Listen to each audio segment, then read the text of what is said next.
Hvem stemmer for en tilbagetrækning? Vi får et helvede med København. Monrad tilkendegav, at han i sidste ende ville støtte vores afgørelse. Monrad er en idiot. Og de burde være kloge nok til at holde sandheden for dem selv. Oberst Møller, de telegraferer København og meddeler dem vores beslutning.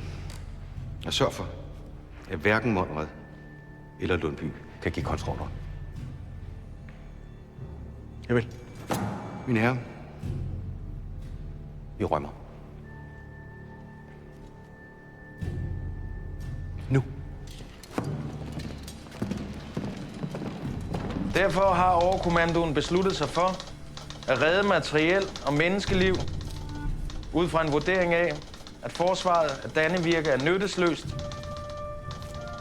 nyttesløst, og at Dybbøl er en langt mere sikker stilling for det danske forsvar.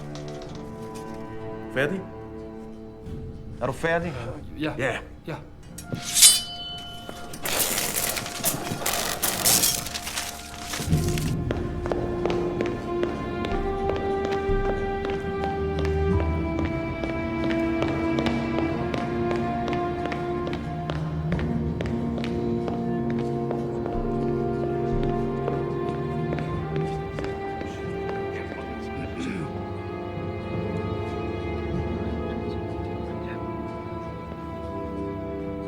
Hvad?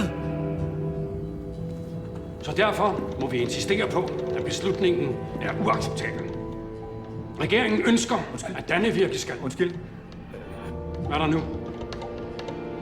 De har netop... Så sig dog, hvad de vil sige, lille menneske. Forbindelsen er afbrudt.